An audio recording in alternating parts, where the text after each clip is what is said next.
인사합시다. 뭐라고 인사할까요? 아까 생각을 해봤는데 한번 옆에 쳐다봐 주세요. 오늘 친구들이 많이 왔네요. 우리 한번 이렇게 얘기해 주세요. 사랑해. 갑자기 고개 푹 숙이는 친구들 뭐지? 아니 우리 사랑합니다 이건 하잖아요. 근데 사랑해라고 하면 뭔가 좀 어색하죠. 사랑합니다, 축복합니다 이런 말이 그냥 상투적인 말이 아니라 진짜 우리의 마음 가운데 우러나오는 말이 됐으면 좋겠어요. 한번 또 옆에 있는 친구들에게 이렇게 말해 봅시다. 축복해. 오늘 말씀 제목 함께 같이 읽어볼까요? 시작. 땅 끝까지 같이 시작. 땅 끝까지 퍼져나가는 복음. 네. 지난주에 우리는 스데반이 처형을 당한 것을 시작으로 예루살렘 교회의 대박해가 시작되었다는 것을 알게 됐죠. 기하급수적으로 성도들이 숫자가 늘었어요. 엄청난 숫자가 늘어나면서 크게 부흥하던 이 교회가 유대교 지도자들에 의해서 국가적인 박해를 받기 시작합니다. 이 정부가 직접 나서서 탄압을 한 거죠. 그러니까 분명 예수님은 하늘로 오르시기 전 뭐라고 말씀하셨죠? 오직 성령이 너에게 임하시면 너희가 권능을 받고 예루살렘과 온 유대와 사마리아와 땅끝까지 이르러 내 증인이 되리라 하시니라. 이렇게 말씀하셨죠. 근데 예루살렘 교회가 직면한 상황은 절망적이어 보일 뿐이었어요. 하지만 여기에서 반전의 하나님이 일하셨다라는 것을 우리가 기억하죠. 정부의 박해를 피해서 뿔뿔이 도망갔던 이 예루살렘 교회 교인들이 도망한 그곳에서도 하나님의 복음을 전하기 시작합니다. 예수 그리스도가 하나님의 아들이시며 구약에서 말씀하고 있는, 증거하고 있는 바로 그 메시아, 즉 그리스도라고 전했죠. 그래서 사도행전에서 신약 성경에서 유대교 사람들이 제일 듣기 싫어했던 말이 뭐죠? 예수가 그리스도다 하는 말이었어요. 예수는 그리스도다, 주는 그리스도다 이렇게 말을 하면서 다녔거든요. 이 그리스도란 말이 메시아란 말이고 구약 성경이 가리키고 있는 바로 그 사람, 그 메시아, 그 구원자가 바로 예수 그리스도이심을 증언하고 다녔다는 거예요. 그 복음은 순식간에 여러 지역들로 퍼져나가기 시작합니다. 그래서 하나 둘씩 다른 교회가 이제 시작이 됐죠. 그 전에 예루살렘 교회 하나뿐이었다면 이젠 여러 지역의 교회가 생기기 시작합니다. 그래서 그곳에 큰 기쁨이 넘쳤다라는 그런 것을 끝으로 지난주의 본문이 마무리가 되었습니다. 특별히 스데반과 같이 안수를 받은 빌립 안수 집사, 이 빌립 안수 집사님은 사마리아에 가서 복음을 전했어요. 그래서 원수지간이었던 유대인과 사마리아인이 복음으로 인해서 하나가 되는 기적을 맛보는 아주 놀라운 일이 일어났습니다. 이렇게 하나님은 사람들이 생각하지 못하는 방식으로 예루살렘과 온 유대와 사마리아까지 복음을 전하셨다. 여기가 본문의 내용이에요. 지난주에 본문의 내용입니다. 처음에 예수 그리스도를 믿는 사람들은 유대인에 국한됐잖아요. 유대인. 그런데 베드로도 요한도 그리고 12명의 사도들도 다 유대인이었어요.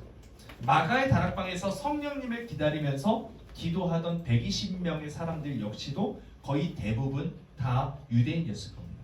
물론 예수님이 사역을 하던 당시에도 예수님을 믿던 외국인이 분명 있었어요. 극히 소수에 불과합니다. 하지만 그런데 지금 사도행전 8장을 기점으로 다시 말해서 예루살렘 교회가 박해를 받는 시점을 기점으로 복음이 유대 지역을 벗어나기 시작했어요.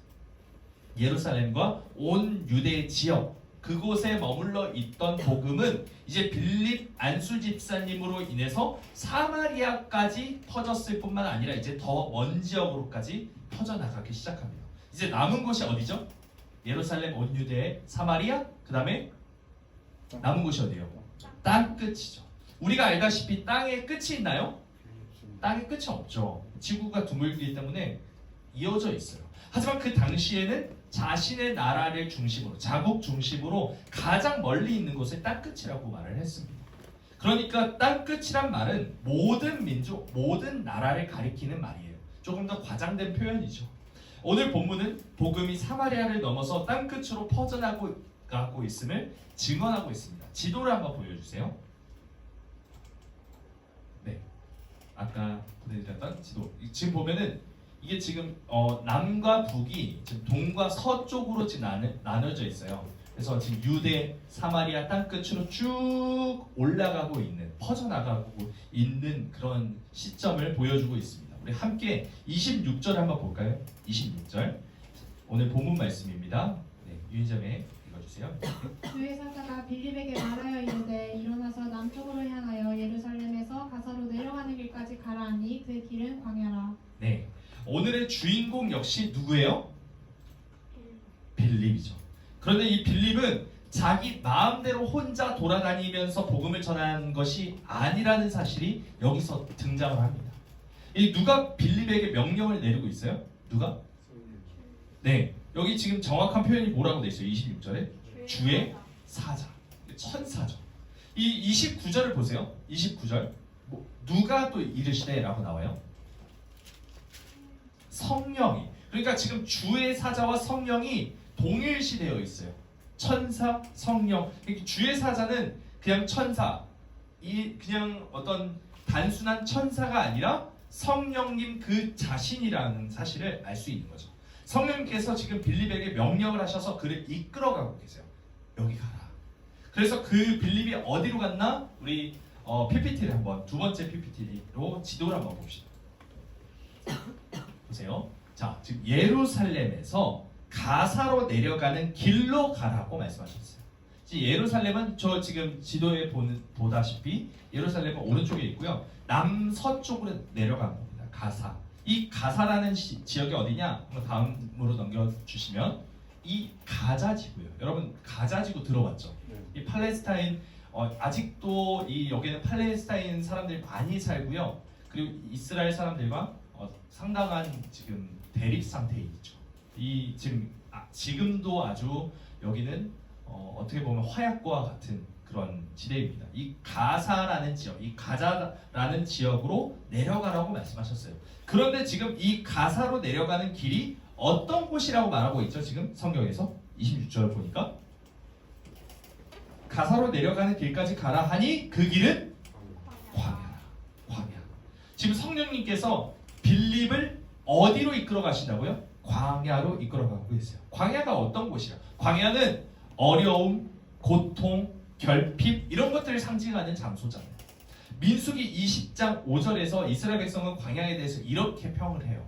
뭐라고 말하냐면 너희가 어찌하여, 모세와 아론을 가리키는 거거든요. 이스라엘 백성들이 모세와 아론에게 너희가 어찌하여 우리를 애굽에서 나오게 하여 이 나쁜 곳으로 인도하였느냐, 이 나쁜 곳으로 인도하였느냐 이렇게 말을 합니다.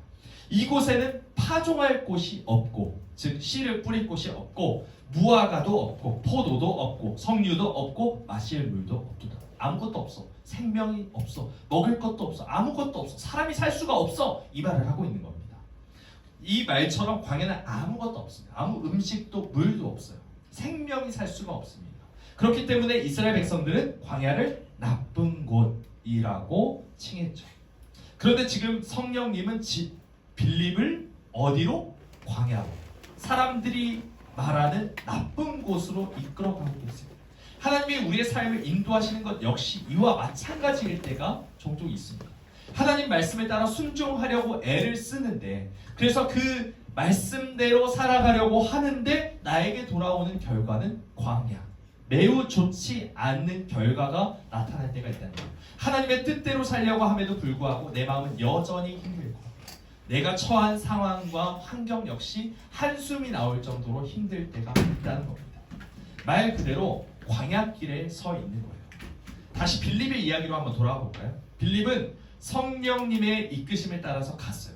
그런데 그 길은 아무것도 없는 광야길이었죠. 하지만 바로 그 광야길에서 새로운 역사가 쓰여지고 있습니다. 27절과 28절입니다. 우리 27절은 윤희가, 28절은 주영이가 읽어주세요.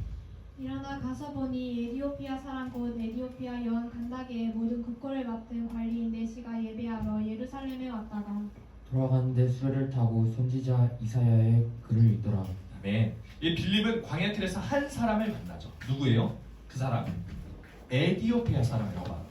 근데 이 에디오피아 여왕 누구? 간다게의 모든 국고를 맡은 네시라고 소개하고 있어요. 여기서 에디오피아는 구약 성경에 구스 들어보나요? 나 구스라고 들어봤다. 구스인 들어봤나요? 한 번도 못 들어봤구나. 이 구스라고 소개된 이 구약 성경에서 구스라고 나온 이 아프리카 대륙에 있는 나라를 가리켜요. 한번 지도를 보여주시겠어요? 네, 여기 보면은 로만 엠파이어라고 해가지고 지금 빨간색 영토가 다 로마 제국이에요. 그런데 여기 밑에 보시면 KUSH라고 되어 있는 쿠시라고 되어 있는 데 있죠. 거기가 구스입니다. 구스. 그 당시에 구스라고 불리기도 했고요. 네, 그리고 나비안 왕국이라고 불리기도 했습니다. 이 쿠시라고 되어 있는 여기가 바로 구스고 에티오피아의 영토였어요. 그 당시 로마 제국이 아주 힘을 발휘하고 있던 그때, 가장 전성기에 있었던 그때에도 구스 왕국은 건재했죠. 그런데 보면 여왕 간다게라는 표현이 등장하는데 이 여왕 간다게라는 표현은 마치 바로 왕과 같은 말이에요. 바로, 간다게, 바로 똑같은 말입니다. 이집트 말로 파라오는 왕이라는 뜻이거든요. 구스 왕국에서 왕을 간다게라고 말하고 있어요. 그러니까 왕 이렇게 그냥 표현한 것 뿐입니다. 그런데 지금 빌립이 만난 사람은 여왕 간다게, 즉 왕이 다스리는, 여왕이 다스리는 구스 왕국의 모든 재산을 관리하는 사람이었어요. 우리나라로 치면 어떤 사람일까요? 기획재정부 장관? 뭐 잘 와닿지도 않죠. 한국은행 총재 와닿아요.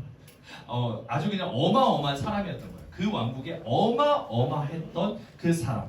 그런데 이 사람이 또 어떻게 하나님을 믿는 사람이어서 예루살렘에서 예배를 드리고 돌아가는 길이었어요. 어서 와요. 여기 옆에 자리 있어요. 그 하나님께 예배를 드리고 예루살렘에서 돌아가는 길이었고 마차, 수레라고 나오거든요. 이 본문은 이 마차를 타고 가는 길에 성경을 읽고 있을 정도로 아주 신실한 사람이었어요. 29절 한번 보세요. 29절을 보면 성령님께서 빌립에게 수레로 가까이 나아가라 라고 말씀하세요. 그래서 빌립은 에티오피아 대신에게 가까이 나아가죠. 그래서 말을 겁니다. 30절 말씀이에요. 30절 읽어봅시다. 네, 30절. 빌립이 달려가서 선지자 이사야의 글 읽는 것을 듣고 말하되 읽는 것을 깨닫느냐. 네, 이렇게 말을 한 겁니다. 읽는 것을 깨닫습니까? 깨닫고 있습니까? 알아들으세요? 이렇게 말을 한 거죠. 31절 뭐라고 말하죠? 주영이가 읽어주세요. 대답하되 지도해주는 사람이 없으니 어찌 깨달을 수 있느냐 하고 빌립을 청하여 수레에 올라 같이 앉으라 하니라. 네, 에티오피아 대신은 자기가 읽는 성경을 깨닫지 못하는 이유가 지도해주는 사람, 즉 가르쳐주는 사람이 없기 때문이라고 말하면서 같이 마차에 동승해 달라고 말을 하고 있어요. 수레에 올라 앉아요. 그리고 저에게 좀 가르쳐주세요. 이렇게 말을 하는 거거든요. 그 당시 에티오피아 대신이 읽었던 이사야의 말씀의 내용이 그 다음 절에 나오죠. 32절, 33절. 우리 다 같이 읽어봅시다. 32절, 33절 시작. 읽는 성경 구절은 이것이니 일러스되 그가 도살자에게로 가는 양과 같이 끌려갔고 털 깎는 자 앞에 있는 어린 양이 조용함과 같이 그의 입을 열지 아니하였도다. 그가 굴욕을 당했을 때 공정한 재판도 받지 못하였으니 누가 그의 세대를 말하리요. 그의 생명이 땅에서 빼앗기미로다 하였거늘. 아멘. 이 구절은 이사야 53장의 내용을 축약해 놓은 내용이에요. 그러니까 이것보다 조금 더 긴 내용을 계속 읽고 있는데 이게 누구를 가리키는 거지? 누가 지금 이렇다는 거지? 이렇게 지금 헷갈리고 있는 겁니다. 지금 에티오피아 대신은 예루살렘으로 갔다가 자기 나라로 돌아오는 길에 이사야 53장의 내용을 읽고 있었는데 여기서 나오는 계속 그가 나오잖아요. 이 그가 도대체 누구를 가리키는지 알지 못해서 아주 몹시 궁금해하고 있던 찰나였어요. 그런데 광야에서 느닷없이 사람이 등장한 거예요. 그런데 수레는 말이 이끌잖아요. 말이 끌고 가는 이 마차인데 자신의 마차보다 더 빨리 달려오더니 그 사람이 읽고 있는 성경 말씀을 깨닫냐고 대뜸 물어본 거예요. 이게 이상하잖아요. 뭔가 이상하죠. 광야에 사람이 있어? 그런데 갑자기 성경 말씀을 깨닫냐고 물어봐요. 그러면서 그것을 또 가르쳐 줍니다. 아주 신기한 체험을 하고 있는 거죠. 그래서 35절 이렇게 말을 합니다. 빌립이 입을 열어 이 글에서 시작하여 예수를 가르쳐 복음을 전하니. 이 빌립은 거침이 없었어요. 성경 말씀에도 아주 깊은 이해가 있었던 것이죠. 여기서 우리가 다시 한번 짚고 넘어가야 하는 것은 빌립이란 사람이 목사님이 였나요? 목사님이 아니었다는 거예요. 그 당시 사도가 아니었어요.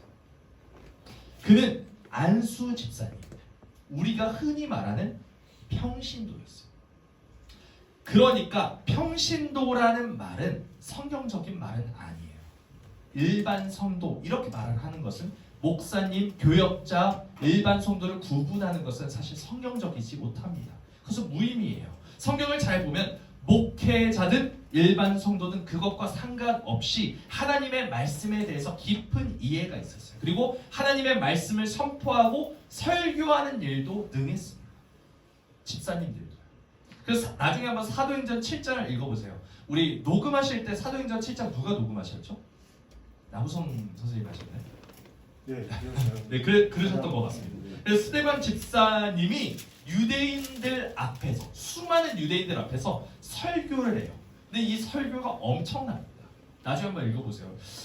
너무 내용이 깊고 어마어마한 내용들을, 그래서 구약 성경 전체를 다 꿰고 있는 내용을 그냥 계속해서 한순간에 다 설파하는 그런 장면이 바로 사도행전 7장의 내용입니다. 집사님의 말씀하시는 거예요. 그 어떤 목사님보다 더 은혜로운 말씀을 집사님의 입을 통해서 하나님께서 증언하고 계시는 거죠. 이처럼 우리 모두는 우리가 믿는 것이 과연 무엇인지를 언제 어느 때든지 거침없이 전할 수 있도록 준비되어져 있어야 합니다. 그래서 베드로 사도는 성도들에게 이렇게 당부를 했어요. 우리 한번 성경을 찾아봅시다. 베드로 전서 3장 15절이에요. 베드로 전서 3장 15절. 베드로 전서 어딘지 아시죠? 신약 성경 380페이지 정도 있습니다. 381페이지. 네, 우리 같이 읽어보겠습니다. 우리 같이 읽을 때는 같이 읽어주세요. 우리 마이크 대고 읽어주세요. 시작. 너희 마음에 베드로전서 3장 15절. 시작. 너희 마음에 그리스도를 주로 삼아 거룩하게 하고 너희 속에 있는 소망에 관한 이유를 묻는 자에게는 대답할 것을 항상 준비하되 온유와 두려움으로 하고. 아멘. 우리는 우리가 만나는 모든 사람에게 우리가 믿고 우리가 소망하는 것이 무엇인지, 그리고 왜 그리스도인으로 살아가는지에 대해서 묻는 사람들. 왜 그렇게 살아요? 왜 예수님을 믿으세요? 라고 말하는 사람들에게 대답할 것을 항상 준비해야 합니다. 이 베드로전서 3장 15절 말씀이 딱 그거예요. 그것이 예수 믿는 사람이 기본적으로 갖춰야 할 필수 조건이라고 말하고 있어요. 말씀을 선포할 준비가 되어 있는 사람. 이 사람을 하나님이 쓰시는 거예요. 빌립이 그런 사람이었고, 그래서 하나님께서, 성령님께서 이끌어 가셔서 말씀을 선포할 수 있는 기회를 주신 겁니다. 여러분들 말씀을 선포할 수 있는 기회를 포착하려면, 하나님께 쓰임 받으려면, 여러분이 복음을 전하려면 하나님의 말씀으로 준비되어 있어야 돼요. 그건 목사만 하는 일이 아니에요. 여러분들 모두가 해야 되는 겁니다. 성도라면, 하나님을 믿는 자들이라면 다 해야 되는 일이라고요. 내가 믿는 것, 내가 소망하는 것이 무엇인지, 내가 신앙하고 있는 것이 무엇인지를 거침없이 증언할 수 있어야 돼요. 그래서 항상 준비하라 라고 베드로전서 3장 15절이 말하고 있습니다. 내가 예수를 믿는 이유, 하나님 나라를 소망하는 이유에 대해서 항상 대답할 준비가 되어 있는 사람은 하나님이 반드시 쓰셔요. 우리 모두가 그렇게 하나님이 쓰시는 하나님의 메신저가 다 되기를 원합니다. 빌립은 에디오피아 대신이 읽고 있던 이 이사야 53장의 말씀이 예수 그리스도를 가리킨다는 사실을 선포하기 시작해요. 그래서 예수 그리스도가 우리의 죄악을 사하시고 구원하시기 위해서 도살장으로 끌려가는 어린 양처럼 순순히 죽임을 당하셨고 제대로 된 재판 하나도 받지 못하셨다라는 것을 32절, 33절에서 말씀하고 있는 거거든요. 이것이 예수님을 가리킵니다. 이것이 구약 성경에 가리키고 있는 메시아이십니다 라고 증언을 합니다. 그랬을 때 에디오피아 대신이 그것을 믿죠. 깨닫습니다. 아, 그분이시구나, 그분이구나 라고 말하고 있습니다. 이 36절을 보면 에디오피아 대신은 마침 여기에 물이 있으니 자신에게 세례를 주십시오 라고 부탁을 합니다. 그래서 빌립은 그 사람에게 세례를 베풀어 주고 그곳을 떠나서 성령이 이끄시는 다른 곳으로 갔다 라고 말하는 것이 오늘 본문의 끝이죠. 그렇게 에디오피아 대신은 세를 받아요. 그리고 그리스도인이 된 거죠. 이제 예수 그리스도의 제자가 된 겁니다.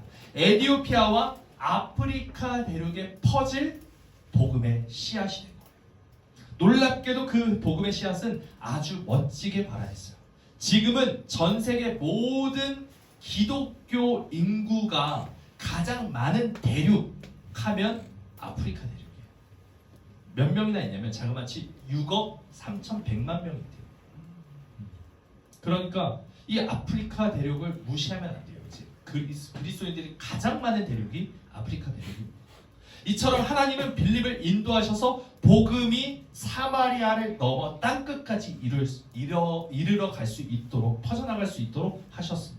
사도행전을 계속 살펴보면 알게 되겠지만 아프리카뿐만 아니라 아시아와 유럽 대륙계까지 복음이 확산되는 것이 계속해서 사도행전 후반부에 나와요. 예수님이 승천하시기 직전에 오직 성령이 너희에게 임하시면 너희가 권능을 받고 이제 외울 수 있겠죠. 예루살렘과 온 유대와 사마리아와 땅끝까지 이르러 내 증인이 되리라 라는 말씀이 너무나 정확하게 성취되고 있는 거예요. 이 예수님의 약속의 말씀, 이 예언의 말씀이 성취되었습니다 라고 말하는 것이 바로 사도행전이라는 책입니다. 그런데 오늘 본문에서 복음이 무엇을 통해 퍼져나가고 있어요? 어떤 것을 통해서 퍼져나가고 있죠? 예상치 못한 만남을 통해 퍼져나가고 있어요.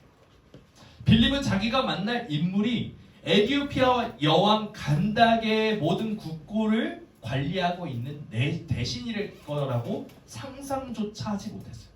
그가 외국인일 거라고 생각하지도 못했어요. 그냥 가라고 하셔서 갔을 뿐입니다. 거기서 사람을 만날 거라고 생각하지도 못했어요. 그냥 말씀하시니까 순종했을 뿐이에요. 그런데 예상치 못한 만남을 갖게 되었고 거기서 복음이 확산되는 일이 일어난 거죠. 우리가 살다 보면 참 많은 사람들을 만나게 돼요. 맞죠? 그 중에 어떤 사람은 단순히 스쳐 지나가는, 그래서 후에는 다시 보지 않는, 한 번 만났다가 스쳐 지나가는 사람이 되는가 하면 어떤 사람은 평생 나에게 아주 중요한 영향을 주는 사람이 되기도 합니다. 여러분들 이제 새학년 새학기가 됐잖아요. 맞죠? 그래서 새로운 선생님, 새로운 친구들 만났을 거예요. 어떤가요? 좀 적응하기 쉬울 것 같은가요? 하루밖에 안 갔지만, 하루 이틀밖에 안 갔겠지만, 그런데 우리가 여기서 간과해서는 안 되는 일이 있습니다. 것이 있습니다. 우리의 모든 만남은 우연이 아니라는 거예요. 성령님께서 빌립을 이끄셔서 에디오피아 대신을 만나게 하셨던 것처럼 우리는 하나님에 의해, 하나님께 이끌려서 특별한 만남을 경험한다는 거예요. 지금 내 옆에 있는 교회 친구들 한번 쳐다봐 주세요. 선생님들 한번 봐주세요. 하나님이 허락하시지 않았다면 결코 만날 수 없는 소중한 사람이에요. 정말로. 이거는 그냥 제가 좀 입에 발린 말, 사탕 발림 하려는 말이 아닙니다. 정말로 그런 것이 사실이에요. 우리의 만남은 결코 우연이 아닙니다. 하나님께서 만나게 하시지 않았다면 우리는 결코 만날 수 없었을 거예요. 하나님은 내 삶에 나타나는 수많은 만남들을 통해서 일하세요. 우리의 만남을 통해, 우리의 대화를 통해, 우리의 삶을 통해 예수 그리스도의 복음이 확산되기를 원하십니다. 한번 내 주변에 있는 사람들을 돌아봤으면 좋겠어요. 나는 얼마나 내 주변 사람들을 위해서 복음을 전하고 있는가? 나는 과연 내 주변에 있는 사람들에게 복음을 전하는 메신저로 살아가고 있는가? 올해 중고등부표 뭐죠? Be the message. 이 메시지와 같이, 표어와 같이 내 입술과 내 삶이 예수 그리스도의 복음의 메시지가 되고 있는지 한번 생각해 봅시다. 나는 내 입술로 예수님을 자랑하는 삶을 살아가고 있나요?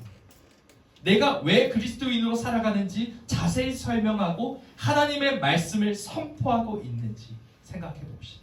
우리 모두가 모든 만남 가운데, 모든 사람들의 만남 가운데서 하나님을 자랑하고 또 복음을 전하는 그런 증인의 삶을 살아감으로 하나님의 나라를 점점 더 더욱 더 넓혀가는 진짜 그리스도인의 삶을 사시기를 주님의 이름으로 간절히 소망합니다. 아멘. 우리 함께 찬양하는 시간 갖겠습니다.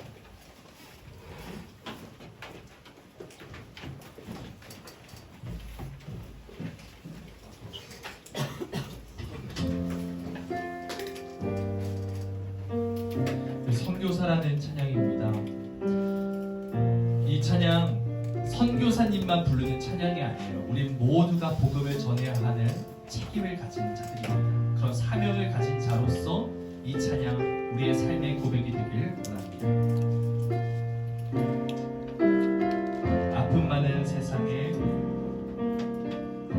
아픔 많은 세상에 주의 복음 들고 부르시 따라갑니다. 슬픔과 고통이 가득한 이 땅에 눈물을 닦아주려 어쩌면 내 삶을 전혀 돌볼 수 없을지 모르겠지만 나를 보내시고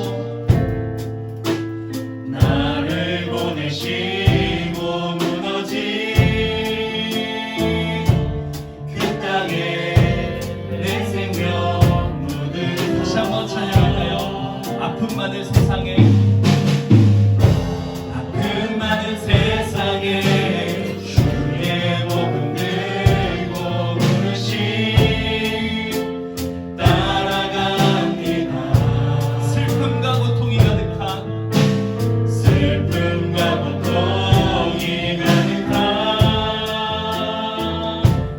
이 땅에 눈물을 닦아주려 어쩌면 내 삶을 전혀 돌볼 수 없을지 모르겠지만 나를 보내시고 무너진 그 땅에 내 생명 묻으소서. 주님의 나라가 세워지는 것이 나의 평생 소원. 주님의 교회가 이곳에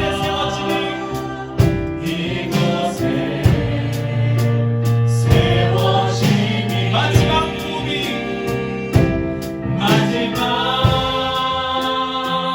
호흡이 끝이 날 때까지 나는 나가리. 그날에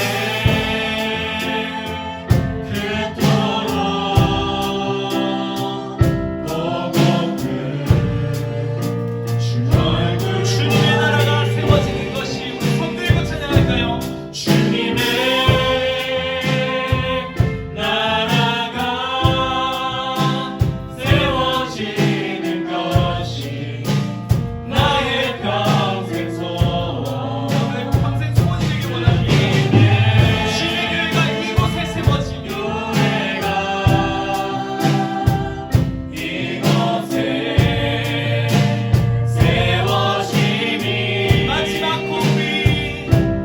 마지막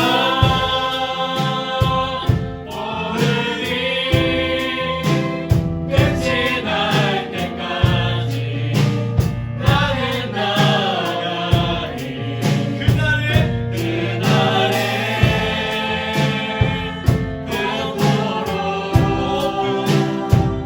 고고픈